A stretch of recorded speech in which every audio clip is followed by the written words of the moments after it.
UFO की बात करो तो एक ही चेहरा आता है जहन में, अमेरिका। रोजवेल, एरिया 51, पेंटागन के क्लासिफाइड फाइल्स और हाल ही में रिलीज हुई यूएफओ फाइल्स, और उसके ऊपर उनकी हॉलीवुड की ब्लॉकबस्टर मूवीज। जब भी एलियन या अनआइडेंटिफाइबल ऑब्जेक्ट्स की बात होती है, दुनिया की नज़र सीधा यूनाइटेड स्टेट्स पर जाती है। और ये समझ में आता है क्योंकि उन्होंने अपनी कहानियां सबसे लाउड, सबसे ड्रामेटिक और सबसे ज़्यादा पब्लिक तरीके से बताई है। लेकिन एक चीज़ है जो कोई नहीं बताता, अमेरिका में पहला डॉक्यूमेंटेड यूएफओ साइटिंग 1947 में हुआ था। केनेथ आर्नल्ड नाम के व्यक्ति ने बताया था, जो वॉशिंगटन में रहता था। उसने फ्लाइंग सॉसर्स देखे थे और ये स्टोरी सब जानते हैं दुनिया में। पर एक सवाल है, अगर मैं तुम्हें बताऊं कि इंडिया में पहली डॉक्यूमेंटेड साइटिंग 1852 में हुई थी, तो जब अमेरिका में यूएफओ का कॉन्सेप्ट भी एग्जिस्ट नहीं करता था, जब दुनिया में फ्लाइंग सॉसर्स नाम की कोई चीज़ किसी की वोकैबुलरी में भी नहीं थी, तब इंडिया में यूएफओ साइटिंग्स हो रही थी। और अगर मैं बताऊं कि हमारे पास सिर्फ एक साइटिंग नहीं है, हमारे पास केव पेंटिंग्स हैं, संस्कृत के स्क्रिप्चर्स हैं, क्लासिफाइड मिलिट्री फाइल्स है और एक बॉर्डर जोन है जहां आज भी कोई नहीं जाता, ना इंडियन आर्मी ना चाइनीज आर्मी, और दोनों की चुप्पी एक अजीब तरह से आइडेंटिकल है। ये अमेरिका की स्टोरी नहीं है, ये हमारी अपनी ज़मीन की कहानी है जो हमारे नीचे दबी हुई है, दफन है, जो हमारे आसमान में मंडराती रहती है, वो भी हजारों सालों से।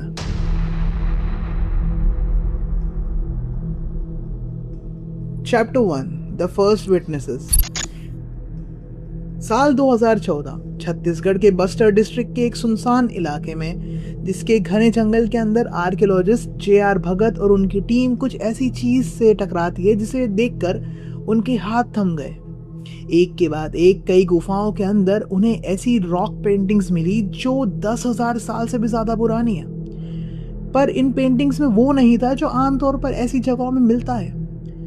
शिकार के मंजर या हाथी या घोड़े, ये सब नहीं था। यहाँ जो कुछ बनाया गया था वो बिल्कुल मॉडर्न लग रहा था। इन पेंटिंग्स में जो आकृतियां थी, उनके हेड्स अननेचुरली बड़े थे, उनकी बॉडीज के आसपास अजीब से आउटफिट थे, बिल्कुल आज के एस्ट्रोनॉट्स के प्रेशर सूट जैसा। सबसे डिस्टर्बिंग चीज ये है कि उनके चेहरे, उनमें नाक नहीं है और मुंह भी नहीं दिखाई देता, और ये आकृतियां, ये फिगर्स खड़ी है एक ऐसे स्ट्रक्चर के सामने जो देखने में बिल्कुल क्लासिक फ्लाइंग सॉसर लगता है, जिसके ऊपर एक फैन लाइक एंटीना भी बना हुआ है। कलर्स इतने विविड हैं जैसे किसी ने कल ही रंग भरा हो, पर ये हजारों साल पुरानी है। ये देखने में एक साई-फाई कॉमिक पैनल लगता है जो एक्सीडेंटली किसी गुफा की दीवार पर बन गया हो। और यहाँ से कहानी आगे बढ़ती है उन लोगों की जुबानी जो इन गुफाओं के आसपास सदियों से रहते आ रहे हैं। लोकल ट्राइबल लेजेंड एक वर्ड इस्तेमाल करते हैं इसके लिए, वो है रोहेला पीपल। छोटे कद के लोग जो गोल गोल उड़ने वाली चीजों में उतरते थे। कुछ लेजेंड्स कहते हैं कि ये रोहेला कभी कभी गांव वालों को उठाकर भी ले जाते थे और वो लोग फिर कभी लौट कर नहीं आते थे। आज भी जब सूरज ढलता है तो बस्तर के वो गांव के लोग उन पर्टिकुलर गुफाओं के पास रात में नहीं जाते। उनका कहना है कि वहां की खामोशी कुछ अलग ही किस्म की होती है, एक ऐसी खामोशी जहां किसी की आवाज नहीं आती, जैसे जंगल का वो हिस्सा किसी चीज के कारण ठहरा हुआ है। अब सवाल ये उठता है, क्या ये एक प्री हिस्टोरिक इंसान की इमेजिनेशन थी?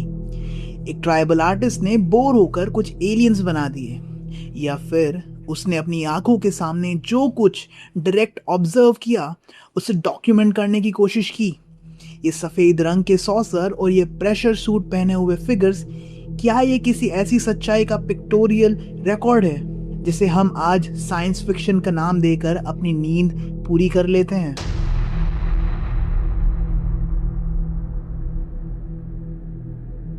Chapter 2, the technology of the gods.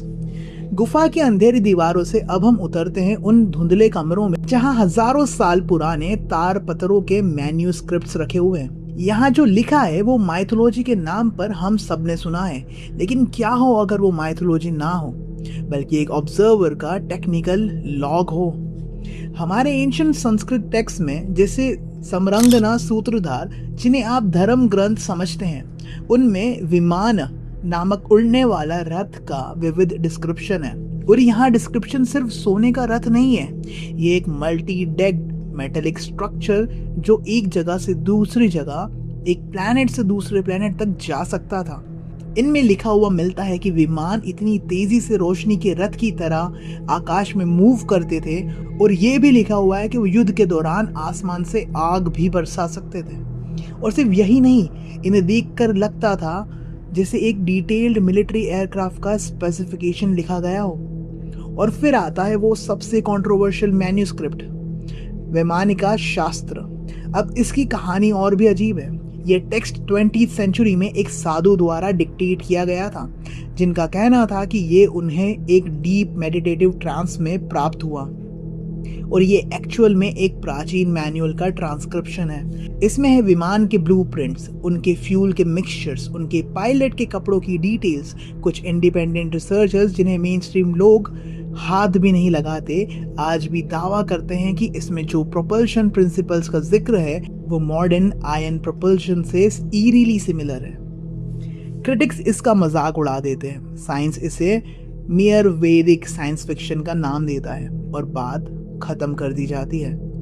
लेकिन यहाँ वो डिस्टर्बिंग पार्ट है जिसे हम डिसमिस नहीं कर सकते। ये टेक्स्ट दुनिया भर के मॉडर्न यूएफओ साइटिंग्स के साथ एक अजीब सी सिमिलैरिटी रखती है।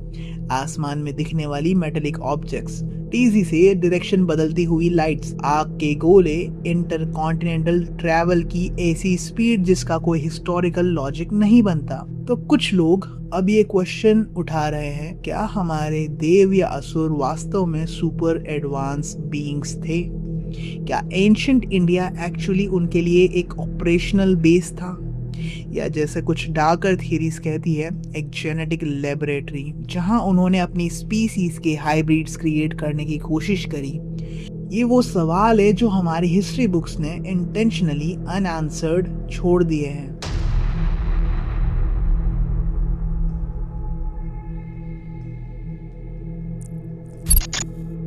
Chapter 3, the hidden files of the Raj and Republic. तो जो लोग सोचते हैं कि यूएफओ एक मॉडर्न फिनोमिनन है, उनके लिए ये एक चैप्टर आंखें खोल देने वाला है, क्योंकि अब हम बात करेंगे उन गवाहों की जो सिपाही थे, ऑफिसर्स थे, इंजीनियर्स थे, और उनकी गवाही किसी गुफा की दीवार पर नहीं बल्कि सरकारी फाइल्स में दर्ज है। 1852 कॉलोनियल कैलकटा। शुरुआत करते हैं ब्रिटिश राज से। साल है 1852, जगह है कैलकटा का मैदान एरिया। लेफ्टिनेंट मैक्लियोड और उनके साथ 4 ऑफिसर्स रात के वक्त ड्यूटी पर थे जब उनकी नज़र आसमान में एक ऐसी रोशनी पर पड़ी जो तेजी से मूव कर रही थी। कोई एयरक्राफ्ट नहीं था उस दौर में जो इतना तेज चल सकता हो, ना कोई सैटेलाइट था, ना कोई ड्रोन। ये 1852 था।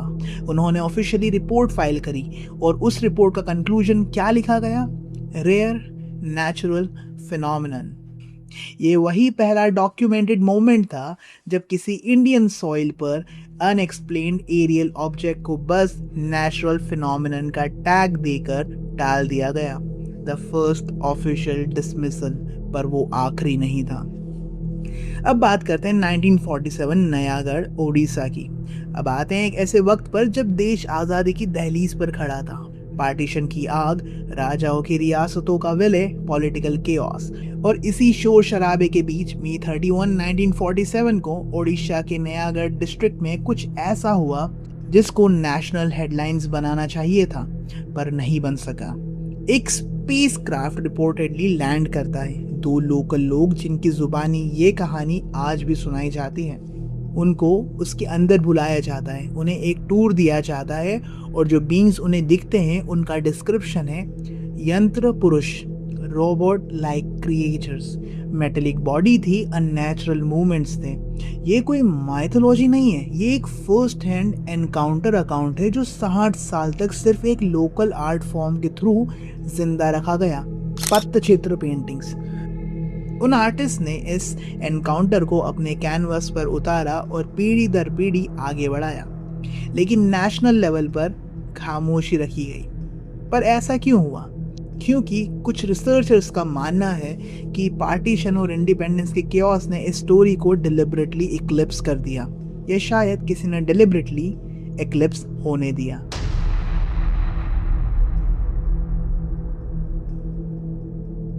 मार्च 15, 1951, न्यू दिल्ली। और अब आते हैं उस केस पर जिसे आज भी कोई लॉजिकल एक्सप्लेनेशन नहीं मिला।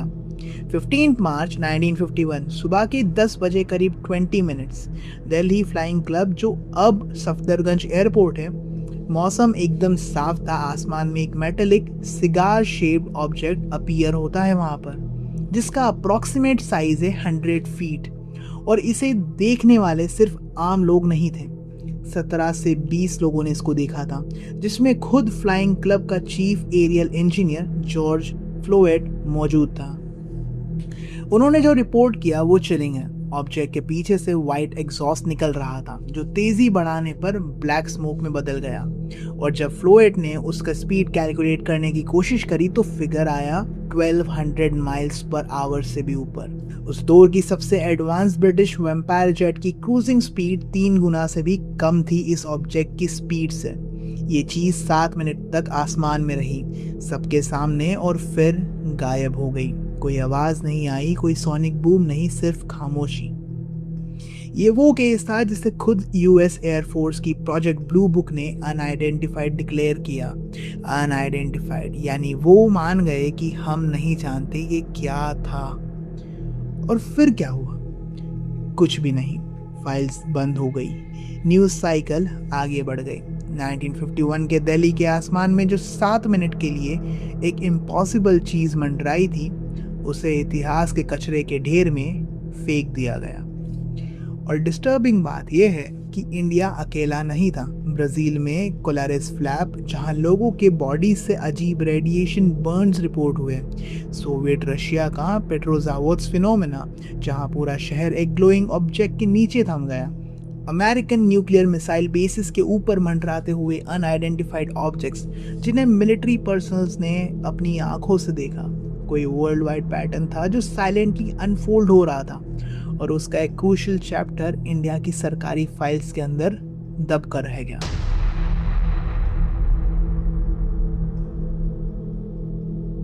Chapter 4, the rain that was alive. अब हम कहानी के उस हिस्से में कदम रख रहे हैं जहां एलियंस की कहानी बॉडी हॉरर की कहानी बन जाती है।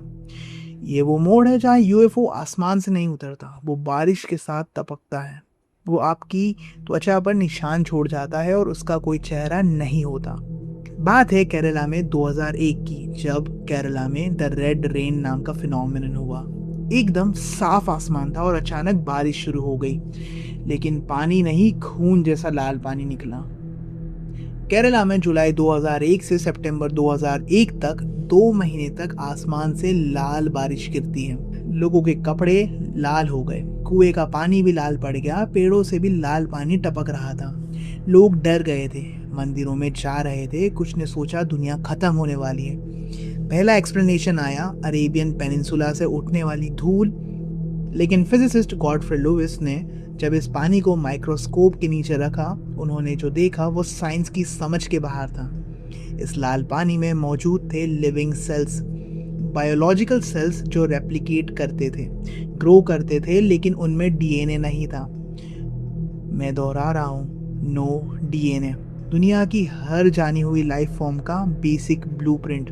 और ये सेल्स सरवाइव कर सकते थे 600 डिग्रीज फ़ारेनहाइट के टेम्परेचर में, इतना गर्म कि कोई भी टेरेस्ट्रियल ऑर्गेनिज्म इंस्टेंटली खत्म हो जाए।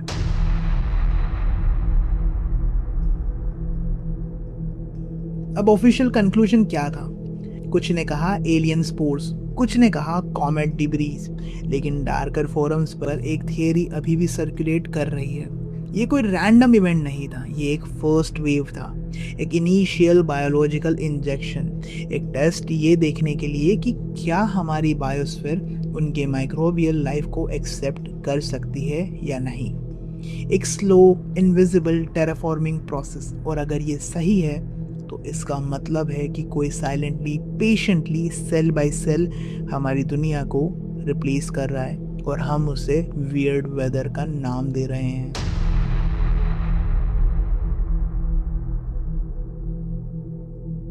Chapter 5, the forbidden mountain. और शायद इसीलिए इंडिया के कुछ बॉर्डर्स आज भी ऑफिशियली रिस्ट्रिक्टेड हैं। कुछ जगहों पर कोई पहुंचता नहीं, कुछ जगहों पर सच इतना भयंकर है कि उसे देखने की इजाज़त सिर्फ उन्हें है जिन्हें हम स्पेशल फोर्सेस कहते हैं।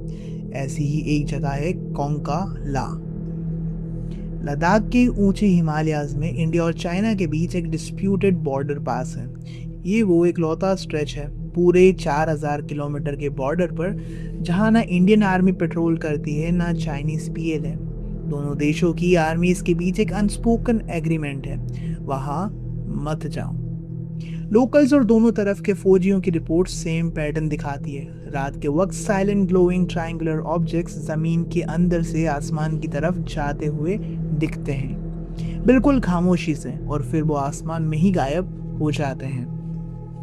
2012 में इंडियन आर्मी ने ऑफिशियली 100 से ज्यादा ल्यूमिनस ऑब्जेक्ट्स ट्रैक किए थे लद्दाख सेक्टर में। आर्मी के जवानों की पर्सनल टेस्टिमोनीज है कि उन इलाकों में उनके नेविगेशन गियर मिस्टीरियसली फेल होने लगते हैं, कंपास नीडल्स पागल की तरह घूमने लगते हैं और रेडार्स ब्लिंक करते हैं। और अब ये कहानी और ज़्यादा डिस्टर्बिंग होती है। एक थियरी है इसके बारे में जो कहती है कि 1962 की इंडिया चाइना वॉर का असली मकसद बॉर्डर डिस्प्यूट नहीं था। वो वॉर कोंका ला तक एक्सेस पाने के लिए लड़ी गई थी। दोनों नेशंस ने डेकेड्स पहले वहाँ किसी चीज़ को डिस्कवर कर लिया था, और 1990s में जो बॉर्डर पीस एग्रीमेंट साइन हुए उनके अलेजिडली कुछ सीक्रेट प्रोटोकॉल्स थे जो डेजिग्नेट करते हैं कोंका ला को नो फर्स्ट स्ट्राइक जोन, पर न्यूक्लियर वेपन्स के लिए नहीं, जो भी वहां दफन है उसके लिए। दोनों देश इस बात से टेरिफाइड है कि कहीं दूसरे देश उसे ट्रिगर ना कर दे।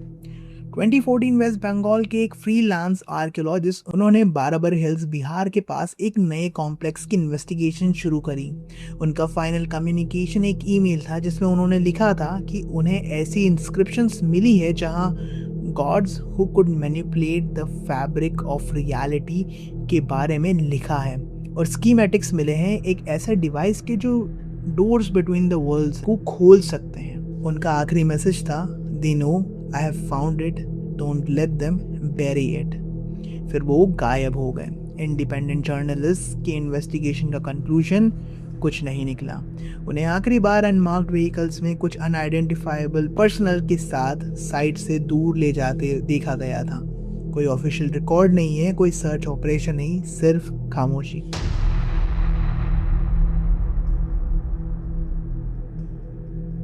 तो here are the final words, the ancient history of UFOs in India. ये कोई हिस्ट्री नहीं है, ये एक टाइमलाइन है, एक साइलेंट ऑक्यूपेशन की ऐसी प्रेजेंस जो कभी किसी ग्रैंड इन्वेजन के साथ अनाउंस नहीं हुई बल्कि चुपचाप सीप करती रही। हमारी गुफाओं में, हमारे ग्रंथों में, हमारे आसमान में, हमारी बारिश में, हमारे खून में और हमारे क्लासिफाइड फाइल्स के अंदर। ये वो सच है जो हिस्ट्री, साइंस और गवर्नमेंट कभी नहीं बताएगी, पर अब तुम जानते हो। Thank you for watching this far, and मेरे पास और भी मटेरियल है to cover in the part 2। So if you like the video just let me know that you would like to see the part 2 and I will create a dedicated part 2 on this series. So thank you so much for watching, and मैं मिलता हूँ तुमसे अगली video में। Until then, goodbye.